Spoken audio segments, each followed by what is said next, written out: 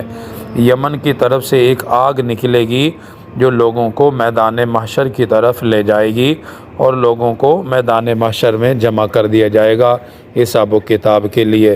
یہ صحیح مسلم شریف میں حدیث پاک ہے کہ اس میں آپ صلی اللہ علیہ وسلم نے قیامت کی 10 نشانیاں بیان فرمائی ہیں۔ ایک اور حدیث میں آپ صلی اللہ علیہ وسلم نے ارشاد فرمایا قیامت اس وقت تک قائم نہیں ہوگی کہ جب تک علم کو نہ اٹھا لیا جائے، یعنی قیامت سے پہلے علم کو اٹھا لیا جائے گا۔ دوسرے نمبر پر ہی ارشاد فرمایا کہ کثرت کے ساتھ زمین پر زلزلے آئیں گے، یہ قیامت کی بہت بڑی نشانی ہے۔ پھر تیسرے نمبر پر ارشاد فرمایا کہ زمانے کا جلدی گزر جانا یہ بھی قیامت کی نشانی ہوگا کہ وقت میں برکت نہیں ہوگی، بڑی جلدی ہفتے مہینے سال گزریں گے، ایسا لگے گا کہ کل کی بات ہے، پرسوں کی بات ہے اور وہ سالوں پرانی بات ہوگی، تو وقت کے اندر سے برکت ختم ہو جائے گی۔ چوتھے نمبر پر ارشاد فرمایا کہ زمین میں فتنہ فساد بہت زیادہ پھیل جائے گا۔ پانچویں نمبر پر ارشاد فرمایا کہ لوگوں میں قتل و غارت بہت زیادہ ہوگی، آپس میں لڑائی جھگڑے فتنے فسادات، زمین جائیداد مال و دولت کے لیے آپس میں اختلافات اور جھگڑے زمین پر پھیلیں گے۔ پھر ارشاد فرمایا کہ لوگوں کے درمیان مال کی کثرت بھی بہت ہوگی کہ ہر طرف سے انہیں مال مل رہا ہوگا۔ تو یہ قیامت کی نشانیاں خود رسول اللہ صلی اللہ علیہ وآلہ وسلم نے بیان فرمائی ہیں۔ اب ہم دیکھ رہے ہیں کہ ہر طرف زلزلے، ہر سال کسی نہ کسی جگہ سے یہ سننے کو ملتا ہے کہ زلزلہ آیا اور اتنا اس سے نقصان ہو گیا۔ ابھی حال ہی میں چند گھنٹوں قبل بات ہے یہ کہ ترکی اور شام، یہ فلسطین کے مختلف علاقوں میں بڑا شدید زلزلہ آیا کہ جس کی وجہ سے بہت ساری عمارتیں منہدم ہو گئیں، بڑی بڑی مضبوط عمارتیں اللہ تعالیٰ نے ان کو زمین پہ گرا دیا۔ اسی طرح لوگوں کا جانی اور مالی بہت نقصان ہوا ہے، اللہ تعالیٰ عافیت اور خیر کا معاملہ فرمائے۔ بہرحال یہ قیامت کی نشانی ہے کہ قیامت سے پہلے زلزلے کثرت کے ساتھ آئیں گے، اور سورۃ الزلزال میں بھی اللہ تعالیٰ نے اس کا ذکر فرمایا ہے کہ زمین اپنی خبریں بیان کرے گی، اور قیامت سے قبل سورۃ الحج میں بھی اس کا ذکر فرمایا ہے یا ایھا الناس اتقوا ربکم ان زلزلۃ الساعۃ شیء عظیم، کہ وہاں بھی سورۃ الحج میں بھی اللہ تعالیٰ نے زمین کے بھوچال اور زلزلے کا ذکر فرمایا ہے۔ اس لیے اللہ تعالیٰ سے ہمیشہ دعا کرتے رہنا، استغفار کرتے رہنا، خصوصاً رات کو سونے سے قبل تو ضرور توبہ اور استغفار کریں کہ نہ جانے رات کو کیسے حالات بنتے ہیں، صبح کو ہم اٹھتے ہیں یا نہیں اٹھتے۔ اس لیے مسلمان کی شان یہ ہے کہ وہ رات کو سونے سے پہلے توبہ استغفار کر کے اپنے گناہوں پر معافی مانگ کر اللہ تعالیٰ سے پھر وہ سوتا ہے۔ اللہ تعالیٰ ایسی آفات سے ہمیشہ ہماری حفاظت فرمائے۔